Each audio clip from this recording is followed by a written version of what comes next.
اللہ رب العزت نے ارشاد فرمایا والذین جاہدوا فینا، وہ لوگ جو ہماری راہ میں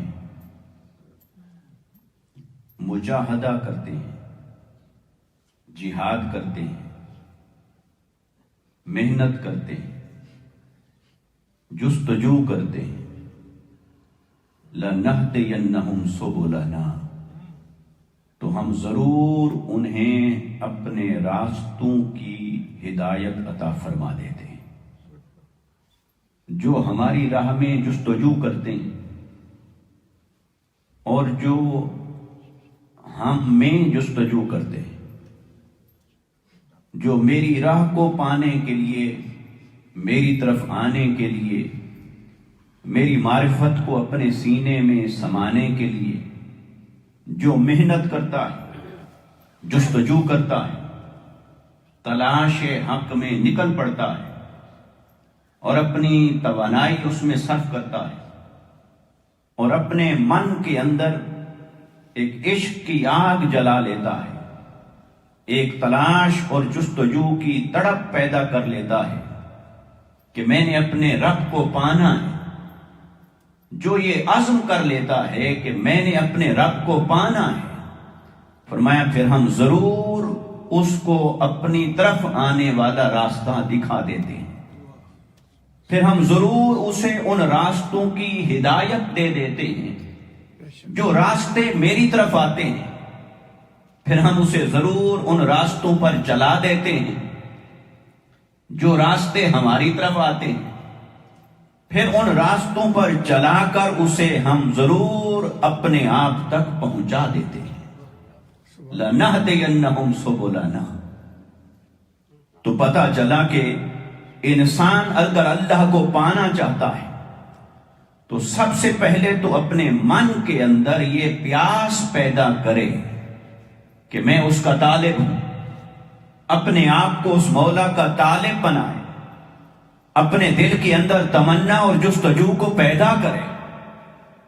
جب وہ تمنا اور جستجو اور تلاش اور اسے پانے کی طلب اور تڑپ جب اس کے دل کے اندر، من کے اندر پیدا ہو جائے اور وہ پیاس انسان کو تڑپا دے، تو اللہ نے فرمایا پھر ہم اس کے سامنے نہ پھر حجاب رکھتے ہیں، نہ اسے لاوارث چھوڑتے ہیں، بلکہ ہم اس کی مدد کرتے ہیں اور ہم اسے اپنی طرف آنے والے راستے دکھاتے ہیں۔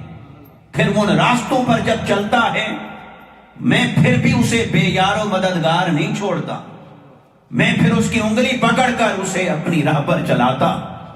کبھی وہ بھٹکنے لگے پھر میں اس کی توبہ کو قبول کر لیتا ہوں، اس کے اندر ندامت اور پچھتاوے کو پیدا کرتا ہوں، وہ پھر پلٹ آتا ہے میری طرف۔ تو اس طرح ہم اسے اپنے راستوں پر چلاتے بھی ہیں اور پھر اپنے آپ تک اسے پہنچاتے بھی ہیں۔ یہاں پر خاص بات یہ ہے کہ مجاہدہ اور سبلنا، ان دو لفظوں کا تعلق ہمارے اس موضوع کے ساتھ ہے جو سلسلہ وار چل رہا ہے۔ فرمایا ایک تو یہ کہ وہ مجھے پانے کے لیے اور میری طرف آنے کے لیے مجاہدہ کریں۔ مجاہدہ کہتے ہیں محنت کو، سٹرگل، ایفرٹ، بہت زیادہ محنت، بہت زیادہ کوشش۔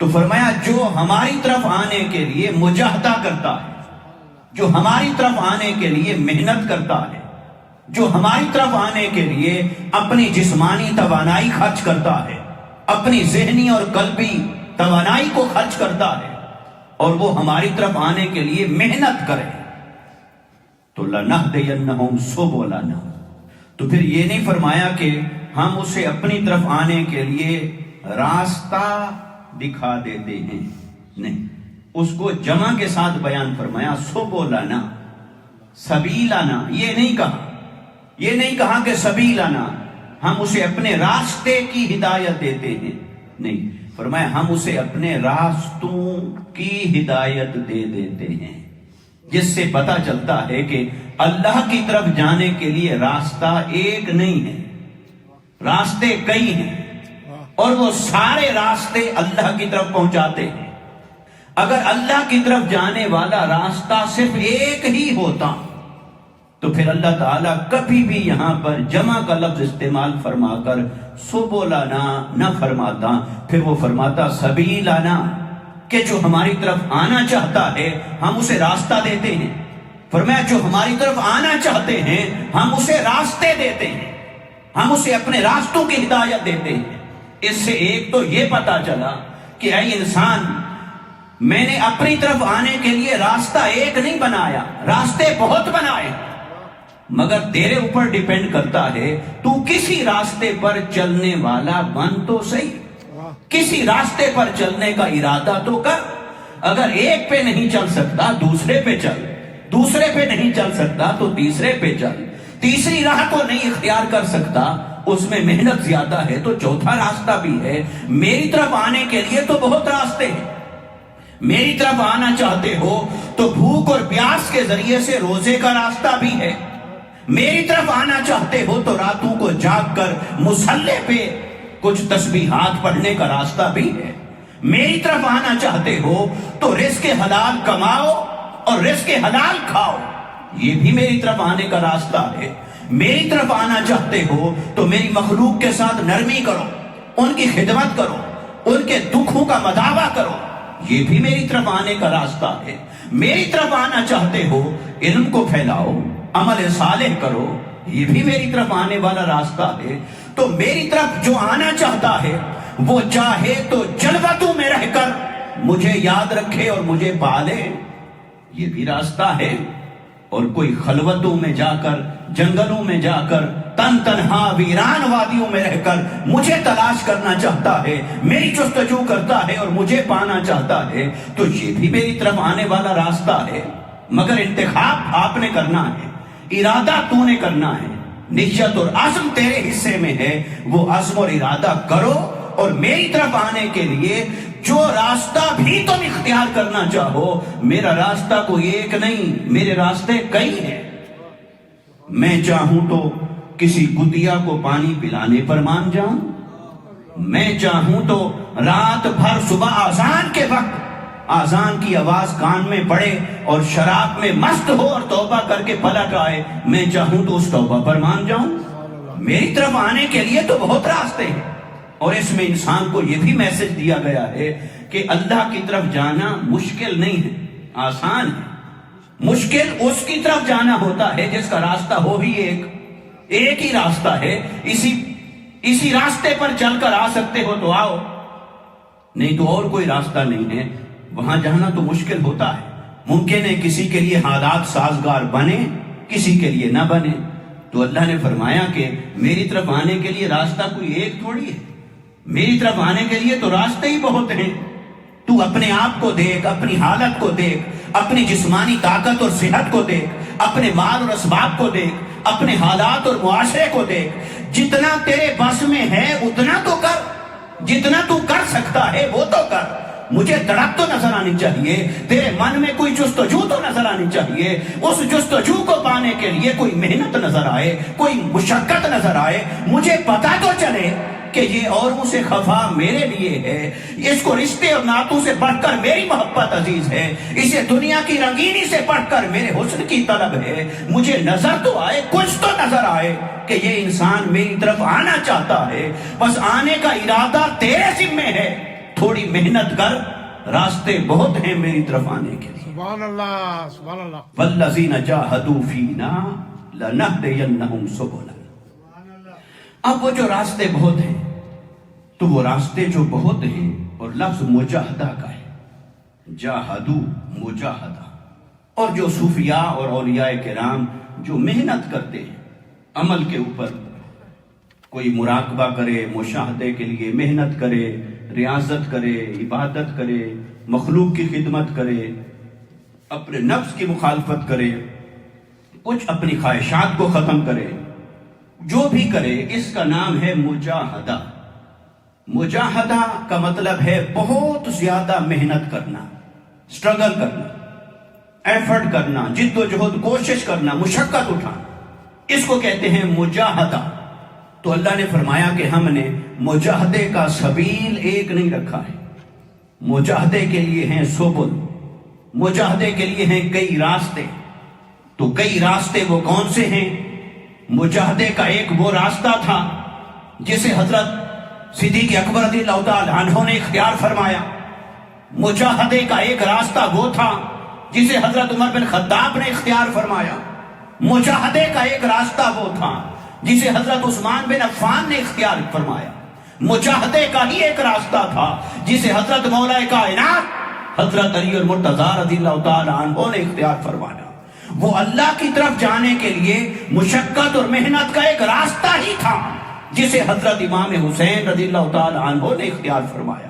اللہ کی طرف جانے کے لیے محنت مشقت کا ہی راستہ ہی تھا جسے امام حسن بصری نے اختیار فرمایا، جسے حضرت جنید بغدادی نے اختیار فرمایا. مجاہدے کا ایک وہ بھی راستہ تھا جسے حضرت سری سقطی رضی اللہ تعالی عنہ نے اختیار فرمایا، جسے حضرت فضیل بن عیاض نے اختیار فرمایا. وہ مجاہدے کا ہی ایک راستہ تھا جسے حضرت شیخ عبد القادر جیلانی رضی اللہ تعالی عنہ نے اختیار فرمایا. وہ مجاہدے کا ہی ایک راستہ تھا جسے اختیار فرمایا حضرت خواجہ غریب نواز سلطان الہند حضرت معین الدین چشتی اجمیری رضی اللہ تعالی عنہ نے. اور وہ ایک مجاہدے کا راستہ ہے اور وہ بھی سبولانا کے اندر ہے. اور جس راستے کو حضرت شیخ شہاب الدین سہروردی رضی اللہ تعالی عنہ نے اختیار فرمایا وہ بھی مجاہدے کا ایک راستہ ہے، وہ بھی سبولانا کے اندر ہے. اور جسے حضرت بہاؤالدین نقشبند رضی اللہ تعالی عنہ نے اختیار فرمایا وہ بھی ایک راستہ ہے، وہ بھی ایک مجاہدہ ہے، وہ بھی سبولانا کے اندر شامل ہے. اس لیے جس طرح فقہ کے اندر بنے 4 سبل، ایک امام ابو حنیفہ رحمۃ اللہ تعالی علیہ نے اختیار فرمایا وہ بھی ایک سبیل ہے. جسے امام مالک نے اختیار فرمایا وہ بھی ایک سبیل ہے. سبیل کا معنی ہے راستہ، جسے قرآن نے یہاں استعمال کیا ہے. جسے امام شافعی رحمۃ اللہ تعالی علیہ نے اختیار فرمایا وہ بھی ایک سبیل ہے، وہ بھی اسی کی طرف جاتا ہے. جسے امام احمد بن حنبل نے اختیار فرمایا وہ بھی ایک راستہ ہے، وہ بھی ایک سبیل ہے، وہ بھی اسی کی طرف جاتا ہے، کوئی غلط نہیں ہے. تو جب فقہ کے باب میں وہ 4 راستے حق ہیں تو پھر روحانیت میں، تصوف میں، طریقت میں، تزکیہ میں اور نفس کی اصلاح کے لیے جو علم ہے تصوف کا، پھر اس میں بھی ایک راستہ نہیں ہے، اس میں بھی کئی راستے ہیں. بس وہ کئی راستے ہوئے مگر وقت کے ساتھ ساتھ امت کی اکثریت پھر 4 راستوں کی طرف مائل ہو گئی. ان 4 راستوں کی طرف جو مائل ہو گئی ان میں سے ایک راستہ ہے جو سلسلہ قادریہ کہلاتا ہے، دوسرا راستہ ہے جو سلسلہ چشتیہ کہلاتا ہے، تیسرا راستہ ہے جو سلسلہ نقشبندیہ کہلاتا ہے، چوتھا راستہ ہے جو سلسلہ عالیہ سہروردیہ کہلاتا ہے. اور بھی سلاسل ہیں مگر وہ سارے سلاسل یہ کسی طرف جانے کے لیے ہوتا ہے نا، آج کل موٹر وے بنتا ہے تو یہ ایسے سمجھیں کہ یہ جو 4 ہیں یہ امت کے اندر موٹر ویز ہیں. یہ اللہ کی طرف جانے کے لیے تصوف کے، روحانیت کے، نفس کی اصلاح کے، اخلاق کی اصلاح کے، اپنے باطن کو، اپنے من کو سنوارنے کے لیے یہ موٹر ویز ہیں. اور ان موٹر ویز کے ساتھ کچھ اور لنک روڈ بھی ملتے ہیں، کچھ چھوٹے روڈ بھی ہیں، وہ انہی سے آگے نکلتے ہیں. مگر ان سب راستوں پر جو بھی آئے گا، کسی لنک روڈ پر آئے گا، اسے کسی نہ کسی موٹر وے کے ساتھ اٹیچ ہونا پڑتا ہے. وہ کسی موٹر وے کے ساتھ ٹچ ہوتا ہے، لنک ہوتا ہے، جڑتا ہے، پھر اپنا سفر طے کرتا ہے. اور جب تک موٹر وے پہ نہیں آئے گا نہ اس کی رفتار تیز ہوگی، نہ وہ راستے کی رکاوٹوں کا مقابلہ کر سکتا ہے. تو پھر آتا ہے، بالآخر منزل تک پہنچتا ہے. اور یہ جو 4 سلاسل طریقت کے راستے ہیں یہ سب راستہ جاتا کہاں ہے؟ یہ سارے راستے اس زمین کے اوپر جس بارگاہ تک پہنچاتے ہیں وہ بارگاہ مصطفیٰ ہے. یہ بھی ایک بڑی لطیف بات. 4 سلاسل کا آپ طریقہ پڑھیں، ان کی تعلیمات پڑھیں، ان کے طور طریقے، ان کی ادب آداب پڑھیں، ان کی صحبت و مجلس میں بیٹھیں. ان میں سے ہر ایک کی آخری منزل یہ ہے کہ وہ اس سالک کو، اپنے مرید کو، اس راہ پر چلنے والے کو بس وہ ہاتھ پکڑ کر بارگاہ مصطفیٰ تک پہنچا دیتے. بس حضور تک پہنچانا یہ ہے ان سلاسل کا کام. رب تک پہنچانا یہ مصطفیٰ کا کام ہے. پھر اگلی منزل وہ میرے آقا صلی اللہ علیہ وسلم کے وسیلے سے پھر طے ہوتی ہے، اور جانے والے جاتے ہیں، اور آقا علیہ الصلوۃ والسلام کے پھر در انور سے ہو کر ہی ہر کوئی اللہ کی طرف جاتا ہے۔ یہ راستہ ہے روحانیت اور تصوف کے اعتبار سے۔ اس لیے جتنے سلاسل طریقت ہیں وہ آقا علیہ السلام کی بارگاہ تک پہنچاتے ہیں۔ اب اگر ہم سلسلہ عالیہ چشتیہ کی بات کریں تو یہ بھی ایک سبل ہے، ایک سبیل ہے۔ انہوں نے کون سا راستہ اختیار کیا؟ انہوں نے عشق کا راستہ اختیار کیا کہ بس محبوب کی محبت میں گم ہو جائیں، محبوب کی محبت میں، اس کی تلاش میں ایسے گم ہو جائیں کہ اپنے آپ کو فنا کر دیں۔ انہوں نے جذب کا راستہ اختیار کیا، جذب کا راستہ، عشق کا راستہ۔ اس کے تقاضے کچھ اور ہیں، یعنی ان کے حال کے اوپر غلبہ عشق کا ہے۔ ایسا نہیں ہے کہ باقی چیزیں ان کی زندگی میں نہ ہوں یا ان کی تعلیمات میں نہ ہوں۔ ان کی سلسلہ چشتیہ کا جو بھی خاندان ہے، خاندان چشت، چشتیہ خاندان، ان سب کے اوپر غلبہ ہے جس شے کا، وہ غلبہ ہے جذب کا، وہ غلبہ ہے عشق کا، اور وہ غلبہ ہے اپنے آپ کو فنا کر دینے کا۔ بس محبوب کی محبت میں اپنے آپ کو فنا کر دینا، یہ سلسلہ چشتیہ کا راستہ ہے۔ اور حضرت خواجہ غریب نواز رضی اللہ تعالیٰ عنہ، آپ ہندوستان کے اندر اس سلسلہ چشتیہ کے بانی ہیں۔ ویسے اوورآل آپ اس سلسلہ چشتیہ کے بانی نہیں ہیں۔ یہ جو سلسلہ چشتیہ ہے، اس کا جو اصلاً جو بانی ہے، جن کے نام کے ساتھ یہ چشت اور چشتی کا لفظ منسوب ہے، ان کا نام، وہ آقا علیہ الصلوۃ والسلام کی ذات سے ان کا 9واں سلسلہ بنتا ہے، 9th۔ آقا علیہ السلام کی بارگاہ سے حضرت مولا کائنات رضی اللہ تعالیٰ عنہ، پھر ان کے بعد حضرت امام حسن بصری، پھر اسی طرح چلتے چلتے 9ویں فرد ہیں، اور ان کا نام ہے حضرت امام ابو اسحاق شامی چشتی رحمت اللہ تعالیٰ علیہ۔ تو جو ابو اسحاق شامی چشتی رحمت اللہ تعالیٰ علیہ ہیں، در حقیقت وہ تھے جو چشت سے آئے تھے، پھر شام میں بھی قیام فرمایا، اور جب اپنے شیخ کی بارگاہ میں پہنچے تو کہا آپ کا نام کیا ہے؟ کہا ابو اسحاق شامی۔ تو شام میں رہتے تھے، تو فرمایا آئے کہاں سے ہو؟ کہا چشت سے۔ تو فرمایا پھر آج کے بعد تم شامی نہیں، آج کے بعد تم چشتی ہو۔ سبحان اللہ۔ تو بس یہ شیخ نے انہیں کہا کہ چشتی ہو، چونکہ چشت میں رہنے والے ہو، اور یہ خراسان کے اندر یہ علاقہ ہے۔ تو وہاں سے پھر وہ ابو اسحاق شامی رحمت اللہ تعالیٰ علیہ اس پھر فیض کے، اس سلسلے کے بانی مبانی ہیں۔ یعنی پورے عالم اسلام کے اندر جب پوری ورلڈ میں دیکھیں گے تو سلسلہ چشتیہ کے بانی ابو اسحاق شامی چشتی رحمت اللہ تعالیٰ علیہ ہے۔ لیکن وہی سلسلہ، وہی سبیل جو اللہ کی راہ کی طرف جاتا ہے، جو بارگاہ مصطفیٰ کی طرف جاتا ہے، وہی جب برے صغیر پاک و ہند میں پہنچا، سب کانٹیننٹ کے اندر جب یہاں آیا، تو یہاں اس سلسلے کی ابتدا وہ حضرت خواجہ غریب نواز نے فرمائی۔ تو جب ابتدا بھی انہوں نے فرمائی، پھیلایا بھی انہوں نے، اور آگے آپ کے ذریعے سے یہ سلسلہ اتنا پھیلا کہ پھر بہت سارے لوگ یہی سمجھتے ہیں کہ اس سلسلے کا آغاز ہی آپ سے ہے۔ ورنہ تو آپ حضرت خواجہ غریب نواز رضی اللہ تعالیٰ عنہ کے نام پر اگر آپ غور کریں تو آپ کا نام کیا ہے؟ حضرت خواجہ معین الدین چشتی۔ تو یعنی ان کے اپنے نام کے ساتھ بھی یہ نسبت ہے چشتی، تو وہ خود چشتی ہیں، تو وہ چشتی ہیں تو کسی چشت اور اہل چشت کے ساتھ منسوب ہیں، اور وہ حضرت امام ابو اسحاق شامی رحمت اللہ تعالیٰ علیہ۔ اب حضرت خواجہ غریب نواز، انہوں نے بغداد کے، عراق کے، ایشیا کے بہت سارے سفر کی، اور وہ جب آقا علیہ الصلوۃ والسلام کی بارگاہ میں پہنچے، وہاں آقا علیہ السلام کی بارگاہ میں پہنچے تو آقا علیہ الصلوۃ والسلام نے انہیں اپنی زیارت عطا فرمائی، اور اپنی زیارت عطا فرمانے کے بعد آپ کو ذمہ داری سونپی، اور آپ کو اپوائنٹ کیا آقا علیہ السلام نے، اور فرمایا جاؤ تم ہندوستان کی طرف چلے جاؤ، اور ہندوستان میں جاؤ، مصطفیٰ نے فرمایا میں تمہیں اپنا نائب بناتا ہوں۔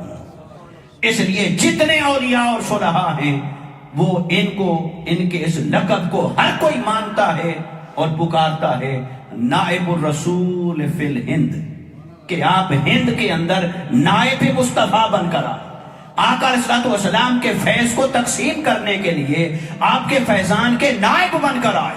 اور یہ لقب جب آپ کو آقا علیہ السلام کی بارگاہ سے ملا تو آپ وہاں سے چلے، مدینہ پاک سے چلے، پھر سیدھا ہند میں نہیں آئے، بغداد شریف پہنچے، پھر حضور سیدنا غوث العظم رضی اللہ تعالیٰ عنہ کی بارگاہ میں رہے، اور ان کی بارگاہ میں تقریباً آپ کے بارے میں آتا ہے کہ 2 ماہ کا عرصہ، کم و بیش 57 ڈیز بھی ہے مگر 2 ماہ کر لیں، کم و بیش 2 ماہ تک آپ حضور شیخ عبد القادر جیلانی رضی اللہ تعالیٰ عنہ کی صحبت کے اندر تشریف فرما رہے۔ پھر آپ وہاں سے جب چلے تو آقا علیہ الصلوۃ والسلام کا جو حکم تھا کہ ہندوستان میں آپ کو ذمہ داری دی ہے، جا کر توحید کا جھنڈا گاڑنا ہے، عشق مصطفیٰ کا جام پلانا ہے، لوگوں کو دین کا راستہ دکھانا ہے اور اسلام کو پھیلانا ہے۔ پھر جب آپ آئے تو آپ پھر سیدھا لاہور پہنچے، اور لاہور پہنچے تو حضرت داتا علی حجویری رضی اللہ تعالیٰ عنہ کی بارگاہ میں پھر آپ نے وہاں چلہ کیا، کم و بیش 6 مہینے تک آپ وہاں حضرت داتا صاحب کے قبر مبارک پر، دربار پر آپ حاضر رہے۔ حضرت داتا صاحب کا زمانہ ان سے پہلے کا ہے، وہ ان کا زمانہ تب کا ہے کہ جب یہ سلاسل ابھی اس طرح نام کے ساتھ معروف نہیں ہوئے تھے۔ حضرت داتا علی حجویری رضی اللہ تعالیٰ عنہ کا زمانہ ان سے قبل کا ہے۔ تو حضرت خواجہ غریب نواز رضی اللہ تعالیٰ عنہ آپ کی بارگاہ میں کم و بیش 6 ماہ تک پہنچے، بیٹھے اور مجاہدہ کیا، مجاہدہ کرتے رہے، محنت عبادت بندگی کرتے رہے۔ اور یہ جو شعر حضرت داتا گنج بخش علی حجویری رضی اللہ تعالیٰ عنہ کے مزار پنروار پہ لکھا ہے، یہ بھی حضرت خواجہ غریب نواز رضی اللہ تعالیٰ عنہ کا ہے۔ گنج بخش فیض عالم مظہر نور خدا، نا کے سارا پیر کامل کاملاں را رہنما، کہ حضرت خواجہ غریب نواز نے جب وہاں 6 ماہ گزارے مجاہدہ میں، عبادت میں، بندگی میں، اور دیکھا کہ حضرت داتا علی حجویری رضی اللہ تعالیٰ عنہ کا فیض کیسے ٹھاٹھے مار رہا ہے، تو کہا کہ آپ تو اللہ کی معرفت کا ایک خزانہ ہیں، گنج بخش خزانے کے مالک ہیں، معرفت الہی کا، اور پھر اس خزانے کو بانٹنے والے ہیں، دینے والے ہیں، عطا کرنے والے ہیں، اور مظہر نور خدا ہے، اللہ کے نور کا مظہر ہے، یعنی آپ کو دیکھیں تو اللہ کا نور دکھائی دیتا ہے۔ اور آپ ناقصوں کے لیے کامل ہیں اور کاملوں کے لیے بھی رہنما ہیں، یعنی ناقص کو بھی آپ کی بارگاہ سے راستہ ملتا ہے، اور جو راستہ جسے ملا ہوا ہو اسے بھی بہت کچھ ملتا ہے، اسے بھی اگلی منزلوں کی خبر ہوتی ہے، آگے منزلیں کتنی ہیں، آگے راستہ کیا ہے۔ تو یہ حضرت خواجہ غریب نواز رضی اللہ تعالیٰ عنہ نے یہ وہاں سے پھر اجمیر شریف، تو اسی طرح پھر یہ آپ کی زندگی کا روحانی پہلو ہے۔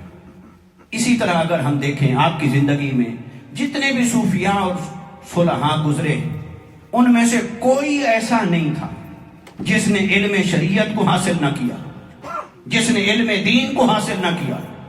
کوئی صوفی ایسا نہیں تھا جس نے تفسیر نہ پڑھی ہو، جس نے حدیث نہ پڑھی۔ کوئی صوفی ایسا نہیں تھا جس نے عربی گرامر کو نہ پڑھا ہو، صرف اور نحو کو نہ پڑھا۔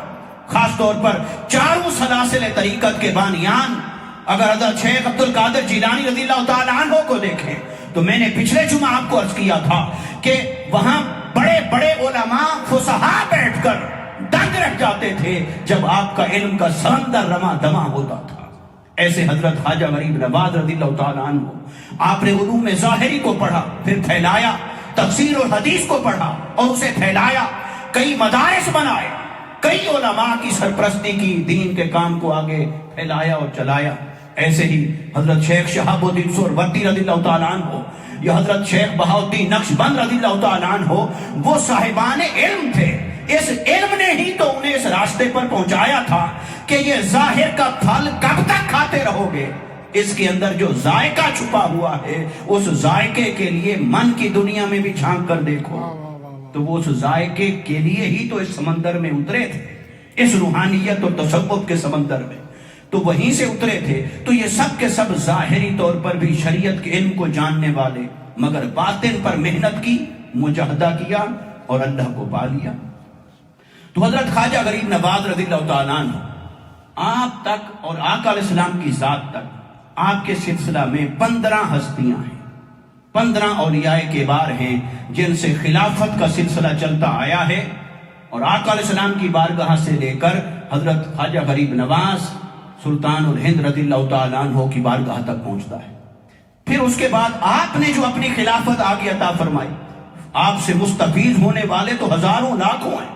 آپ کے بارے میں جو آتا ہے کہ 90 لاکھ کو آپ نے کلمہ پڑھایا، تو چلو 90 لاکھ نہ ہو، 90 کا عدد اگر مبالغہ کے لیے ہو، کچھ لوگ کہتے ہیں، تو اتنا بات ہر ایک نے مانی ہے کہ آپ نے ہندوستان میں لاکھوں لوگوں کو دین میں داخل فرمایا، لاکھوں لوگوں، صرف 1 یا 2 کی یا 100 یا 1000 کی بات نہیں، لاکھوں لوگوں کو آپ نے اسلام کی نعمت سے سرفراز فرمایا۔ تو لاکھوں لوگوں کو پڑھایا، مگر جو خلافت آپ نے عطا فرمائی، وہ خلافت آپ نے حضرت قطب الدین بختیار کاکی رضی اللہ تعالیٰ عنہ رحمت اللہ تعالیٰ علیہ ان کو عطا فرمائی۔ پھر ان سے بھی فیض پانے والے تو ہزاروں لاکھوں تھے، مگر انہوں نے اپنی خلافت کا حضرت خواجہ غریب نواز کے حکم کے مطابق ان کی اجازت سے پھر آپ نے خلافت حضرت بابا فرید گنج شکر رضی اللہ تعالیٰ عنہ کو عطا فرمائی۔ پھر حضرت بابا فرید گنج شکر رضی اللہ تعالیٰ عنہ نے آگے پھر 2 ہستیوں کو عطا فرمائی۔ ان 2 ہستیوں میں ایک حضرت خواجہ نظام الدین اولیاء ہیں اور ایک حضرت علاء الدین علی احمد صابر کلیر، ان کو پھر آپ نے عطا فرمایا۔ تو اس لیے یہاں پہنچ کر یہ جو سلسلہ چشتیہ ہے اس کی آگے 2 شاخیں ہو گئی ہیں، ایک سلسلہ چشتیہ نظامیہ جو حضرت خواجہ نظام الدین اولیاء کی طرف جاتا ہے، اور ایک سلسلہ عالیہ چشتیہ صابریہ جو حضرت علی احمد صابر رضی اللہ تعالیٰ عنہ و رحمت اللہ تعالیٰ علیہ ان کی طرف منسوب ہوتا ہے۔ تو یہاں سلسلہ چشتیہ کی 2 برانچیں ہو گئی۔ تو پورے بر صغیر پاک و ہند کے اندر سلسلہ چشتیہ کا بہت سارا فیض ہے۔ اسی طرح سلسلہ قادریہ کا بھی ہے، نقشبندیہ کا بھی ہے، سہروردیہ کا بھی ہے، مگر چونکہ آج کا بیان سلسلہ چشتیہ سے متعلق ہے تو آج ہم اس کی بات کریں گے، اور انشاءاللہ ایک گزر چکا اور 2 باقی رہ گئے ہیں، تو وہ آئندہ بھی اس کو کریں گے۔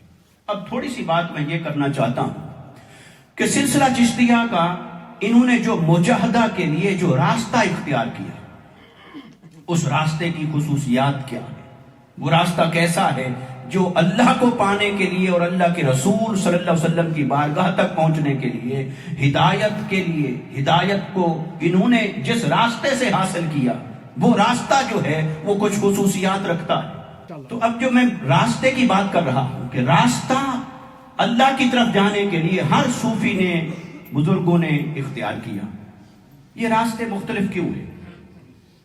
اس لیے کہ انسان مختلف ہیں، ان کی طبیعتیں مختلف ہیں۔ اگر آپ ایک سادہ بات سمجھنا چاہیں، ماشاءاللہ ڈاکٹر صاحب بھی موجود ہیں، تو اس میں ہمیں مدد کی ضرورت پیش آئی تو مدد بھی کریں گے، ڈاکٹر عرفان ظہور احمد صاحب ماشاءاللہ۔ تو اگر کسی آدمی کو 4 آدمی آپ لے لیں، چاروں کو کھانسی کی تکلیف ہو، ان چاروں کا علاج ایک جیسا نہیں ہوگا۔ اگر آپ ایک ہی حکیم کے پاس جائیں، ایک ہی ڈاکٹر کے پاس جائیں، اور آپ کہیں ایک آدمی گھر میں ہو، اسے کہے جی مجھے کھانسی تھی تو میں ڈاکٹر کے پاس گیا، اس نے مجھے یہ دوائی دی، اور کسی اور کو کھانسی ہو گئی اور وہی نسخہ اٹھا کر اسے لے کے دے دیں، تو بہت کم چانسز ہیں کہ اس کو بھی آرام ہے۔ وجہ یہ ہے کہ ہر ایک کی طبیعت مختلف ہے، کسی کی طبیعت میں سردی ہے، کسی کی گرمی ہے، کوئی نارمل ہے، کوئی کیسا ہے، کسی کو کوئی چیز سوٹ کرتی ہے، کسی کو کوئی چیز سوٹ نہیں کرتی ہے، جسم کے اپنے اپنے خواص ہوتے ہیں۔ تو جیسے ایک جیسا نسخہ جسم کو صحت مند نہیں کرتا، ایسے ہی ایک جیسا وظیفہ کسی کی روحانیت کو بھی صحت مند نہیں کرتا۔ اگر روحانیت کو کوئی مرض لاحق ہو جائے، روحانیت کو، تو وہ امراض بھی مختلف ہوتے ہیں۔ کسی کے اندر مرض ہے مال کی محبت کا، کسی کے اندر مرض ہے حسد اور بغض کا، کسی کے اندر مرض ہے غیبت کا، کسی کے اندر مرض ہے اپنے آپ کو بڑا سمجھنے کا، تکبر کا، کسی کے اندر مرض ہے غفلت کا، کسی میں مرض ہے گناہ اور بے عملی کا، کسی میں مرض ہے کہ وہ حرام کی طرف راغب ہے، تو انسانوں کی طبیعتیں مختلف ہیں، ان کے امراض مختلف ہیں، تو جب مرض بھی ایک جیسا نہیں ہے اور طبیعت اور مزاج بھی ایک جیسے نہیں ہیں تو پھر علاج ایک جیسا کیسے ہوگا؟ اس لیے صوفیاء کرام کا ہمیشہ سے طریقہ رہا، کوئی شخص جاتا ان کی مجلس میں، وہ عرض کرتا کہ حضور میں آپ کی بیعت ہونا چاہتا ہوں، وہ اسے کہتے دیکھتے کہ اس کا مزاج کیا ہے، جو ہمارے پاس نسخہ ہے کیا اس نسخے سے اس کی بیماری کا علاج ہے یا نہیں ہے؟ اگر نہ ہوتا، اس کا مزاج الگ ہوتا، اسے کہتے تم جاؤ، تم فلاں کے پاس چلے جاؤ، تم فلاں کے پاس چلے جاؤ، تمہارا فیض اللہ نے فلاں جگہ رکھا ہے، تم چشتیہ میں وابستہ ہو جاؤ، تم نقش بندیہ میں چلے جاؤ، تم سہروردیہ میں چلے جاؤ، تم قادریہ میں چلے جاؤ۔ وہ سجیسٹ کرتے تھے کیونکہ وہ اصلی صوفی تھے، وہ اصلاً صوفی تھے۔ اور آج کل چونکہ جال سازی کا زمانہ ہے اور ہر طرف نقل ہی نقل ہے، اور صرف لباس کو ہی ہم نے بنا لیا ہے تصوف، کسی نے لباس ایسا کر لیا، کسی نے ایسا کر لیا، تو تصوف لباس میں نہیں رکھا ہے، تصوف خاص قسم کی وضع اور قطع میں نہیں رکھا ہے، تصوف کسی خاص شکل اور صورت میں نہیں رکھا ہے، تصوف تو یہاں رکھا ہے، وہ تو من کی وادی کے اندر رکھا ہے کہ من سوچتا کیا ہے، چاہتا کیا ہے، اس کے اندر خیالات کیا ہیں، تصورات کیا ہیں۔ تو اس وجہ سے وہ جو صوفیاء اور عرفاء جو حق ہوتے تھے وہ دیکھتے تھے اس کا مزاج کیسا ہے، مرض کیسا ہے، اور اسے کون سا نسخہ کارگر ہوگا، وہ پھر میرے پاس ہے تو اپنے پاس رکھتے تھے، میرے پاس نہیں ہے تو کسی اور کے پاس بھیجتے تھے۔ تو مگر آج کل تو یہ ہو گیا کہ پہلے مرید تلاش کرتے تھے کہ کوئی پیر مل جائے، اور آج کل پیر تلاش کرتے ہیں کہ کوئی مرید مل جائے۔ واہ ایسا ہی تو وہ پیر ہو ہی نہیں سکتا جسے تلاش ہو کہ کوئی مرید مل جائے، تو گویا وہ مرید نہیں ڈھونڈ رہا، جو مریدوں کو ڈھونڈ رہا ہو، آپ سمجھ لیا کریں نام مرید کا ہے، وہ مرید نہیں ڈھونڈ رہا، وہ پارٹی ڈھونڈ رہا ہے۔ تو جو پارٹیاں ڈھونڈنے نکلے اور پارٹیاں ڈھونڈے تو پھر وہ کیسے، وہ اس کے پاس پھر اپنا کیا ہوا؟ مال کی محبت اگر کسی کے دل میں ہو تو وہاں تو تصوف آتا ہی نہیں ہے، وہاں تصوف اور روحانیت کا تو کیا لینا دینا ہے، وہاں تو اس من میں رہتی نہیں ہے۔ وہ یہ سوغات ایسی ہے، اس کے اندر اتنی غیرت ہے کہ یہ جہاں رہتی ہے تن تنہا رہتی ہے۔ اللہ کی محبت اور اللہ کی معرفت اسی من میں جائے گی جس من میں دوسری چیزوں کی چاہتیں نہ ہوں۔ تو وہ اس وجہ سے ہر انسان کی طبیعت مختلف، اس کا مزاج مختلف، اس کی عادتیں مختلف، وہ کتنا مجاہدہ کر سکتا ہے کتنا نہیں، کس راستے پر چل کے پہنچ سکتا ہے کس راستے پر نہیں، کون سا سفر کر سکتا ہے کون سا نہیں۔ تو جیسے ایک انسان ہوتا ہے وہ بائی ایئر جا سکتا ہے، آپ اسے کہیں آپ ٹرین پہ جائیں، اس کے کچھ مسائل ہیں وہ ممکن ہے ٹرین پہ نہ جائے۔ ایک آدمی ٹرین پہ جا سکتا ہے، آپ اسے بائی ایئر پہنچانا چاہیں تو کیا پتا اسے ڈر لگتا ہو ہارٹ اٹیک ہو جائے۔ ایک آدمی ہے وہ بس پہ جانا چاہتا ہے، اس کا مزاج ہے، اس کی طبیعت ہے۔ تو بس ایسے ہی اللہ کی طرف جانے والے راستے بھی مختلف ہیں، سواریاں بھی مختلف ہیں۔ تو کوئی اللہ کی طرف جانا چاہتا ہے تو دیکھتے ہیں بزرگ اور صوفیاء یہ ہوائی جہاز کا سفر کر سکتا ہے تو اسے وہاں بٹھاتے ہیں، یہ ٹرین کا سفر کر سکتا ہے، یہ بس کا کر سکتا ہے، یا اسے پیدل ہی لے کے جانا ہے۔ تو وہ ہر ایک کے لیے کیس ٹو کیس دیکھتے ہیں، اس کا فیصلہ کرتے ہیں۔ اس لیے صوفیاء کرام نے جو مختلف سلاسل طریقت ہیں وہ مزاج کے مطابق ہیں، کیونکہ لوگوں کی عادات، اخلاق، مزاج، ان کی بیماریاں اور ان کے اصلاح پانے کے طریقے اور راستے وہ سب مختلف ہوتا ہے۔ اس لیے یہ سلاسل طریقت وجود میں آئے امت کے اندر۔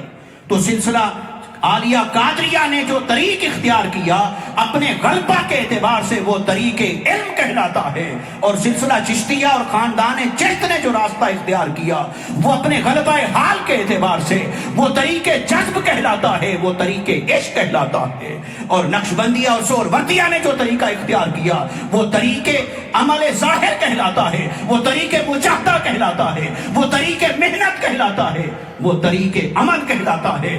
کیونکہ کسی کے اندر عمل کا دائرہ زیادہ ہوتا ہے، کسی کے اندر عشق اور محبت کے جذبے زیادہ ہوتے ہیں، کسی کی عقل کو اتنا پرواز ہوتی ہے کہ وہ علم اور معرفت کی راہوں پر سفر کرنے کے قابل ہوتا ہے۔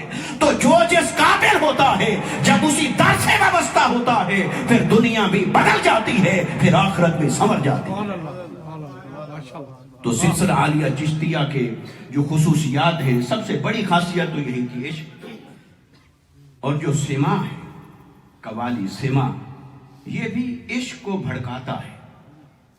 تھوڑی سی آگ جل رہی ہو، تھوڑی سی، اور آپ اسے پھونک مارے تو وہ اور جلتی ہے۔ اب یہ مثال کے لیے تو جنگلوں میں جانا پڑے گا، ادھر ڈنمارک میں تو سمجھ نہیں آئے گی، ادھر تو سارے الیکٹرک وہ ہیٹر ہوتے ہیں۔ خیر میں نے تو نہ پکایا نہ مجھے پتا ہے، تو لیکن آگ تھوڑی سی چنگاری ہو جل رہی، پھونک مارے اور شعلہ بن جاتا۔ تو یہ جو قوالی اور سما ہے، اس کا یہی کام ہے۔ عشق کی جو چنگاری اندر ہوتی ہے یہ اسے بھڑکاتی ہے۔ اس لیے سلسلہ چشتیہ کے صوفیاء نے بھی یہ کہا ہے کہ یہ قوالی اور سما وہی سنے جس کے دل کے اندر اللہ کے عشق کی چنگاری ہو۔ واہ سبحان اللہ۔ اگر اللہ کے عشق کی چنگاری ہے ہی نہیں اور دنیا کے عشق کی چنگاری ہے، کوئی دنیاوی محبوب ہے اور مجازی محبوب ہے، تو چنگاری اندر وہ رکھی ہے تو اسے سلگاؤ گے، پھونک مارو گے تو وہ کون سی آگ بھڑکے گی؟ وہ تو وہی بھڑکے گی جو ہے۔ اس لیے سما کی ہر ایک کو اجازت نہیں دی، قوالی کی ہر ایک کو اجازت نہیں دی، کہاں وہ سنے جس کے دل میں اللہ کے عشق کی چنگاری ہے۔ اگر وہ اللہ کی معرفت کی راہ پر چل رہا ہے تو یقیناً پھر حرام سے بھی بچتا ہوگا، پھر دنیا کی محبت سے بھی کنارہ کرتا ہوگا۔ تو جو شریعت محمدی کو جانتا ہوگا اور اس راہ پر چلنے والا ہوگا، وہ سنے قوالی اور وہ سنے سما، تاکہ اس کے اندر جو اللہ کی محبت ہے وہ اور جاگے، وہ اور بھڑکے۔ یہ اسی وجہ سے ہے۔ پھر آخری بات کرتا ہوں، وہ خاص بات یہ کہ سلسلہ چشتیہ کے اندر یہ ہے کہ نفس کی مخالفت کو یہ سارے مجاہدے کا مدار بناتے ہیں۔ جو سنٹرل پوائنٹ ہے ان کی مجاہدہ کا، محنت کا، عبادت کا، بندگی کا، وہ ہے نفس کی مخالفت۔ خواہش، نفس جو چاہے وہ نہ کریں، اس کے الٹ کریں۔ نفس چاہتا ہے سو جائیں، وہ جاگیں گے۔ نفس کہتا ہے بیٹھ جائیں، وہ کھڑے ہو جائیں گے۔ نفس کہتا ہے کچھ کھائیں، روزہ شروع کر دیں گے۔ تو وہ نفس کہتا ہے کہ مجھے عزت دی جائے، تو وہ کوئی ایسا عمل کر دیں گے کہ لوگ الٹا گالیاں دینا شروع کر دیں۔ یہ فرقہ ملامتیہ بھی ایک گزرا ہے، کچھ بزرگوں نے اس راہ پر بھی چل کے اپنی اصلاح کی کہ وہ دیکھتے ہیں کہ عزت کرتے ہیں لوگ، اور اس عزت سے تکبر پیدا ہوا من میں۔ اگر یہ بو آ رہی ہے کہ میری عزت ہوگی تو تکبر پیدا ہو رہا ہے، تو پھر ایسا عمل کریں گے کہ لوگ پھر بےزتی کریں، پھر وہ طبیعت ٹھکانے آ گئی۔ تو یہ ایسے بھی، یعنی اس کا لب لباب یہ ہے کہ نفس کی مخالفت پر جو من میں خواہش پیدا ہو، اللہ اور اس کے رسول کے دین کے خلاف ہو، بس اسے نفس کی خواہش کہتے ہیں۔ اس کی مخالفت کرنا انہوں نے اپنا طریق بنایا، اور سب کچھ جو حاصل کیا اسی سے حاصل کیا۔ ماشاء اللہ۔ عشق ہے، سما ہے، نفس کی مخالفت ہے، اور علم ظاہر اور وہ سب چیزیں۔ ان صوفیاء میں سے کوئی ایسا نہیں تھا جو قرآن نہ پڑھتا ہو، جو حدیث نہ پڑھتا ہو، جو فقہ کا منکر ہو، جو شریعت مصطفیٰ کو نہ مانتا ہو، جو عبادات نہ کرتا ہو۔ اور صوفیاء میں سے کوئی ایسا نہیں تھا جو نماز نہ پڑھے اور کہے کہ میں مکے میں پڑھ کے آیا ہوں۔ اور صوفیاء میں کوئی ایسا نہیں تھا جو روزہ نہ رکھے اور کہے کہ یہ تو بس بھوک اور پیاس کیا ہے، یہ تو بھوک ہڑتال ہے۔ صوفیاء جتنے تھے، بھئی دیکھیں، جب صوفیاء نے پہنچنا ہی مصطفیٰ کی بارگاہ میں ہے، تو کیا مصطفیٰ کے طریقے کو چھوڑ کر مصطفیٰ کی بارگاہ میں پہنچیں گے؟ تو مصطفیٰ کے طریقے اور سنت کو اختیار کر کے ہی وہاں پہنچا جا سکتا ہے۔ اللہ تبارک و تعالی ہمیں ان سلاسل طریقت کے فیض کے ساتھ وابستہ ہونے کی توفیق عطا فرمائے۔ وما علینا الا البلاغ۔ جزاک اللہ۔